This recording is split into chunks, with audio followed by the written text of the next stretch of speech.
ஓம் ஸ்ரீ குருப்யோ நமः. வக்ரதுண்ட மகாக்காய சூரியகோடி சமப்பிரப நிர்விக்னம் குருமே தேவ சர்வகாரீஷு சர்வதா. உலகமெங்கும் இருக்கும் ஆன்மீகம் பிளஸ் நேயர்கள் அனைவருக்கும் ஜோதிட குருஜியின் இனிய வணக்கங்கள், வாழ்த்துக்கள், ஆசீர்வாதங்கள். இந்த அருமையான காணொலியில் நம்ம பார்க்க போகிறது 2026ஆம் ஆண்டு பிப்ரவரி மாத ராசி பலன். அப்படி இப்படி ஒரு மாதம் ஓடிப்போச்சு. சரி, இந்த ஒரு மாதத்தில் என்ன நடந்தது, ஏது நடந்தது, சரி பரவாயில்ல. இப்போ 2வது மாதம் என்னென்ன மாதிரியான பலன்கள் நமக்கு கிடைக்க போகிறது ஒவ்வொரு ராசிக்கும் அப்படின்னு பார்க்கலாம். சப்ஸ்கிரைப் பண்ண அனைத்து இனிய நெஞ்சங்களுக்கும் எங்களது நன்றிகள். நிறைய பேர் நிறைய ஆதரவு கொடுக்குறீங்க, அது ரொம்ப பெரிய பாக்கியம். சப்ஸ்கிரைப் பண்ணாதவங்க சப்ஸ்கிரைப் பண்ணிக்கோங்க. இந்த காணொலியை முழுசாக பாருங்கள்.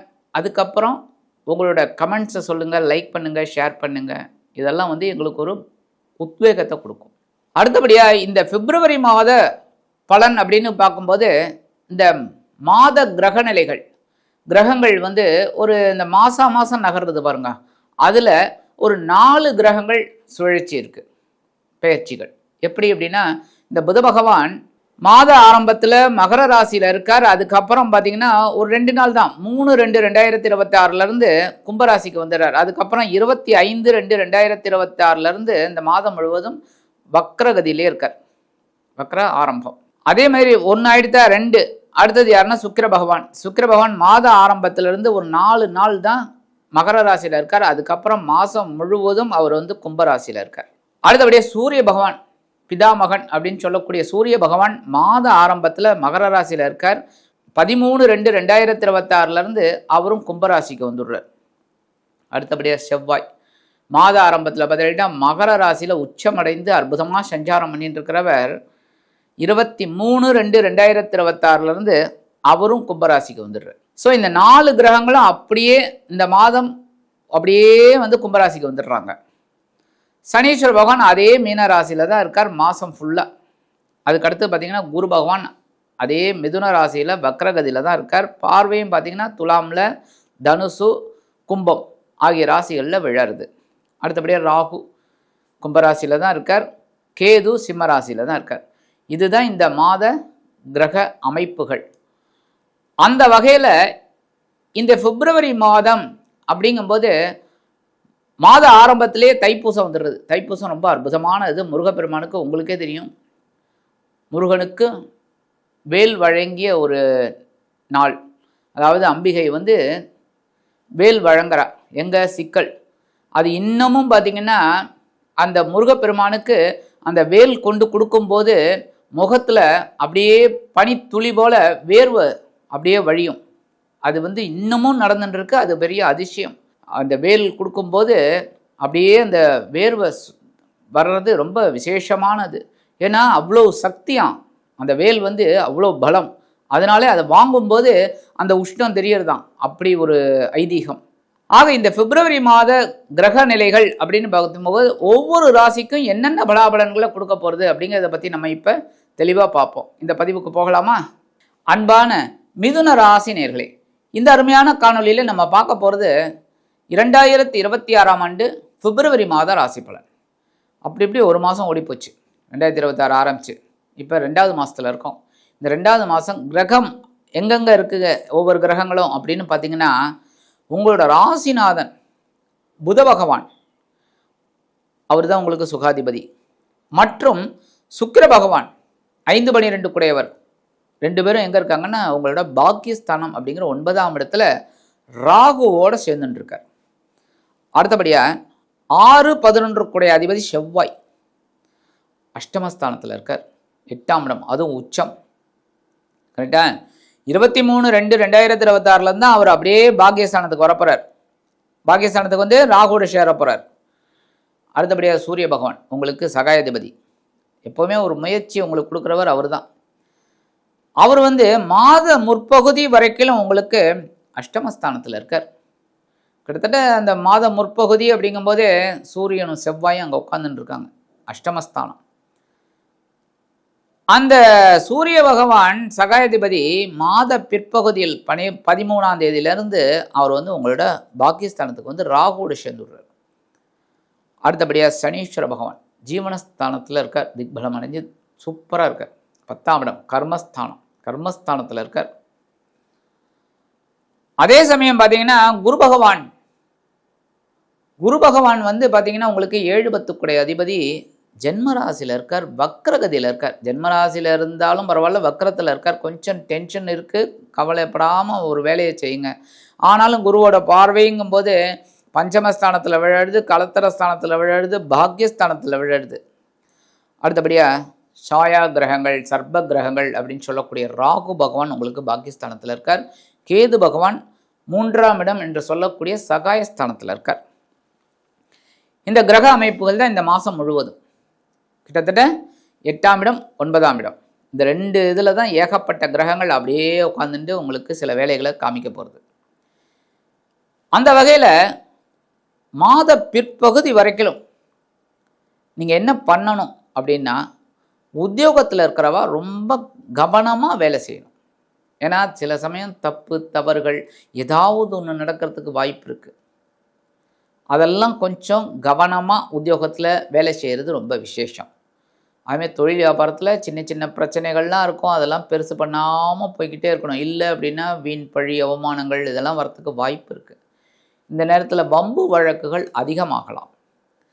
தேவையில்லாத பிரச்சனைகள், வேற ஒன்றும் இல்லை, தேவையில்லாத பிரச்சனைகளில் நீங்கள் மாட்டின்னு முழிக்கிற மாதிரி இருக்கும். அப்போ என்ன ஆகும்? உடல் ஆரோக்கியம் கெடும். உடல் ஆரோக்கியம் கெட்டுதுன்னா அடுத்தபடி என்னது? மருத்துவ செலவு. இருக்கிற பேங்க் பேலன்ஸ் கரையும், அதுவே மறுபடியும் உடம்புக்கு முடியாமல் போகும். ஏன்னா எல்லாருக்கும் பார்த்திங்கன்னா பேங்க் பேலன்ஸ் ஏற ஏற ஏற சந்தோஷமாக இருக்கும், இறங்க இறங்க இறங்க அவ்வளோதான். அதே மாதிரி தான். அதனால் கவனமாக இருக்கணும்.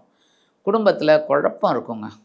கண்டிப்பாக இந்த மாதம் ஒரு முற்பகுதி வரைக்கும் கொஞ்சம் குழப்பம் இருக்கும். அதுக்கப்புறம்தான் ஒரு தெளிவு கிடைக்கும். ஏன் அப்படின்னா, என்னதான் பாக்கியஸ்தானத்தில் ராகுவோட புதனும் சுக்கிரனும் இருந்தாலும் இந்த சூரிய பகவானும் செவ்வாய் பகவானும் உங்களுக்கு அஷ்டமஸ்தானத்தில் இருக்கிறது கொஞ்சம் மத்தியமமான பலன்கள். இதெல்லாம் எதுக்காக நான் சொல்கிறேன் அப்படின்னா, நீங்கள் எச்சரிக்கையாக இருக்கணும், கவனமாக இருக்கணும், அவ்வளோதான். நம்ம இப்போ ஒரு பெரிய இதில் பைபாஸில் போயின்னு இருக்கோம், 2 வீலர் எதாக இருந்தாலும் சரி, அங்கே ஒரு ஸ்பீட் பிரேக் இருக்குது. அப்போ நீங்கள் என்ன பண்ணுவீங்க? ஆட்டோமேட்டிக்காக நீங்கள் டக்குன்னு அதை இது பண்ணி உங்களோட வேகத்தை குறைச்சி அந்த ஸ்பீட் பிரேக்கை ஏறி அதுக்கப்புறம் தான் உங்களோட ஸ்பீடை எடுப்பீங்க. அதே ஸ்பீடில் போயிடுவீங்களா? போக மாட்டீங்க கண்டிப்பாக. ஏன் அப்படின்னா ப்ரீகாஷன், டக்குன்னு நீங்கள் முன்னெச்சரிக்கை நடவடிக்கை எடுக்கிறீங்க. ஏன்னா அதுக்காக தான் அவன் என்ன பண்ணுறான், கொஞ்சம் தூரம் முன்னாடியே வேகத்தடை உள்ளது அப்படின்னு போட்டுருவான் போர்டு, ஸ்பீட் பிரேக் அப்படின்னு. அப்போ நீங்கள் ஆட்டோமேட்டிக்காக உங்களோட ஸ்பீடை குறைச்சி அங்கே போவீங்க. அப்போ இதெல்லாம் வந்து யாரும் சொல்லி அங்கே டிராஃபிக் கான்ஸ்டபிள் வந்து சொல்லிட்டு இருப்பாரா? இல்லை, நீங்களே புரிஞ்சுக்கிறீங்க. அந்த மாதிரி இதெல்லாம் வந்து நீங்களே புரிஞ்சுக்கணும். ஏன்னா சில பிரச்சனைகள் சில கிரகங்கள் மூலமாக நமக்கு கிடைக்கலாம். அப்படிங்கும்போது நம்ம அதை கரெக்ட் பண்ணிக்கிறது ரொம்ப நல்லது. கவனமாக ஒரு வேலை எடுக்கிறோம் அப்படின்னா அந்த வேலையில் கவனமாக இருக்கணும். அதேமாரி குடும்பத்தில் இருக்கிற பெண்கள் கொஞ்சம் தயவு செய்து உடல் ஆரோக்கியத்தில் கவனமாக இருங்க. எனக்கு ஒன்றும் பண்ணாது, எனக்கு ஒன்றும் இல்லை அப்படின்னாலும் நினைக்காதீங்க. நீங்கள் என்ன இதுவோ அதை கரெக்டாக என்ன சிம்டம் காமிக்கிறதோ அதுக்கு உண்டான ஒரு டாக்டர்கிட்ட போயிட்டு அதை ரெமெடி எடுத்துக்கிறது நல்லது. சரியா? அந்த மருத்துவ செலவுகள் இருந்தால் கூட ஆட்டோமேட்டிக்காக நம்ம ஒரு ஆரம்பத்திலே பார்த்துட்டோன்னு வச்சுக்கோங்க, அது வந்து பெருசாகாது. பெருசாகிடுதுன்னா அதுக்கப்புறம் கஷ்டம். கரெக்டாக? எப்போவுமே ஒரு சின்ன கட்டி இருக்கும்போது சின்னதாக எடுத்து முடிச்சுட்டா, அது இவ்வளோ பெரிய கட்டியாக எடுத்துனா அதுமாரி தான். அதனால் உடல் ஆரோக்கியத்தில் கவனமாக இருங்க. சரியா? இந்த நேரத்தில் தந்தையாரின் மூலமாக கொஞ்சம் குழப்பங்கள் இருக்கலாம். அதனால் தந்தையாரோட உடல் ஆரோக்கியத்தில் கவனமாக இருங்க. தந்தையார்கிட்ட வீண் விவாதம் அதெல்லாம் வேண்டாம். அதுவும் வயசாகிடுதுன்னு வச்சுக்கோங்க, அவர்கிட்ட ரொம்ப அந்த இதெல்லாம் வேண்டாம். உங்களோட டென்ஷனை அவர்கிட்ட காமிக்காதீங்க. ஏன்னா உங்களோட அவர் பெரியவர், அவர் வயசானவர், உங்களுக்கே வயதாகிடுது அப்படின்னா உங்களை விட வயதானவர் அவர்கிட்ட அனாவசியமான ஒரு டென்ஷன் எடுத்துக்கிட்டிங்கன்னா, அதனால் அவரோட உடல் ஆரோக்கியத்தில் கவனமாக இருங்க. வீண் விவாதம் இதெல்லாம் வேண்டாம். அந்த குரு வந்து ஜென்மராசியில் உட்காந்துக்கிட்டு ஒரு குழப்பத்தை கொடுத்துக்கிட்டு தான் இருக்கார். எந்த ஒரு விஷயத்துலையும் நிலையில்லாத ஒரு தன்மை போயின்னு இருக்கு. குடும்பத்திலேயே பார்த்தீங்கன்னா நீங்கள் எப்படி இருக்கீங்க அப்படின்னா பற்றோடு பற்றற்று தான் இருக்கீங்க. அதாவது குடும்பத்தில் எல்லார்கிட்டையும் அஃபெக்ஷன் இருக்குது, ஆனால் எல்லார்கிட்டையும் நீங்கள் கொஞ்சம் வேகமாக பேசுகிறதுனால அங்கே உங்களோட பற்று அப்படியே அருந்து போயிடுறது. அதனால் நீங்கள் வந்து பற்றற்று ஒரு இடத்துல இருக்கிற மாதிரி இருக்கீங்க, ஒரு சுவாமியார் மாதிரி. அதனால் ஏன் எப்படி இருக்கீங்க? ஸோ உங்களை நீங்கள் மாற்றிக்க வேண்டிய அவசியம் காலகட்டத்தில் இருக்கீங்க. அப்போ நீங்கள் உங்களை மாற்றிக்கணும். நான் மாற்றிக்க மாட்டேன் அப்படின்னா பிரச்சனை. அந்த பிரச்சனை யாருக்கு? உங்கள் குடும்பத்தில் இருக்கிறவங்களுக்கு கிடையாது, உங்களுக்கு தான். அதனால் உங்களை நீங்கள் மாற்றிக்கிட்டு உங்களை சரி பண்ணிக்கிட்டு அதுக்கப்புறம் குடும்பத்தை சரி பண்ணுங்கள். அப்போ தான் ரொம்ப கரெக்டாக இருக்கும். ஆனால் இந்த சாயா கிரகம் அப்படின்னு இந்த சர்ப கிரகங்கள், ராகு பகவான் உங்களுக்கு பாக்கியஸ்தானத்தில் இருக்கார், பரவாயில்லை, ரொம்ப நல்லது தான். ஏன்னா ஓரளவுக்கு ஒரு இது பிரம்மாண்டத்தை யோகத்தை கொடுக்கக்கூடியவர். அதே சமயம் பார்த்திங்கன்னா கேது வந்து உங்களுக்கு சகாயஸ்தானத்தில் இருக்க முயற்சிகளை நீங்கள் எடுக்கணும். சில நேரங்களில் முயற்சிகளில் ஒரு தடை தாமதங்கள் இதெல்லாம் வரும். அதெல்லாம் நீங்கள் டோன்ட் கேர் அப்படின்னு போயிட்டு முயற்சிகளை எடுங்க. கண்டிப்பாக உங்களுக்கு முயற்சிகள் சாதகமாகும். செவ்வாய் பகவான் ஆரம்பத்திலே சொல்லிட்டு உங்களுக்கு அஷ்டமஸ்தானத்தில் இருக்கார். இந்த வீடு மனை வாகனம் இதெல்லாம் வாங்கணும்னு நினச்சிங்க அப்படின்னா, அதாவது வேறு வழி இல்லை வாங்கியே ஆகணும் அப்படின்னா மாத பிற்பகுதியில் வாங்கிக்கிறது ரொம்ப நல்லது. புரியுதா? 23ஆம் தேதிக்கு அப்புறம் வாங்கிக்கிறது நல்லது. இல்லை அதுக்கு முன்னாடியே வாங்கணும் அப்படிங்கிற மாதிரி ஒரு சிச்சுவேஷன் இருந்தது அப்படின்னா கண்டிப்பாக அந்த டாக்குமெண்ட்ஸ் எல்லாம் வெரிஃபை பண்ணிவிட்டு அதுக்கப்புறம் நீங்கள் வாங்கிக்கிறது நல்லது. முக்கியமாக இந்த சீருடை பணியாளர்கள் அப்படின்னு சொல்லக்கூடிய காவல், இராணுவம், தீயணைப்புத்துறை, மருத்துவத்துறை இதிலெல்லாம் வேலை பார்க்குறவங்களுக்கெல்லாம் எதிர்பார்க்குற அந்த இடமாற்றம், பதவி மாற்றம், பதவி உயர்வு, சம்பள உயர்வு இதெல்லாம் வந்து கொஞ்சம் லேட்டாகி தான் கிடைக்கும். உடனே இந்த ஃபைலை கொண்டு போய் கொடுத்தானே சேங்ஷன் ஆகாது. நீங்கள் ஒரு 4-5 தடவை அலையிற மாதிரி இருக்கும். அதுக்கப்புறம் தான் உங்களுக்கு சேங்ஷன் ஆகும். சரி, பரிகாரமாக என்ன பண்ணினா ரொம்ப விசேஷம் அப்படின்னா, நீங்கள் முருகப்பெருமான் வழிபாடு கண்டிப்பாக பண்ணணும். ஏன்னா செவ்வாய் வந்து கொஞ்சம் அஷ்டமஸ்தானத்தில் இருக்கார். 23ஆம் தேதிக்கு அப்புறம் தான் அவர் வந்து உங்களோட பாக்கியஸ்தானத்துக்கு வரார். அது வரைக்கும் அஷ்டமஸ்தானத்தில் உச்சமடைந்து இருக்கார். அதனால் முருகப்பெருமான் வழிபாடு பண்ணுறது ரொம்ப ரொம்ப விசேஷம். முருகப்பெருமான் வழிபாடு செவ்வாய்க்கிழமை கண்டிப்பாக போயிட்டு நீங்கள் இந்த செவ்வரளி மாலை இதெல்லாம் போட்டு வழிபாடு பண்ணுறது ரொம்ப விசேஷம். சரி, பரிகாரமாக இந்த மாதம் முழுவதும் நீங்கள் சொல்ல வேண்டிய ஸ்லோகம் என்ன அப்படின்னா, ஓம் ஸ்ரீ சுப்பிரமணிய சுவாமினே நமக, ஓம் ஸ்ரீ சுப்பிரமணிய சுவாமினே நமக. இதை 108 தடவை தினந்தோறும் சொல்லுங்கள்.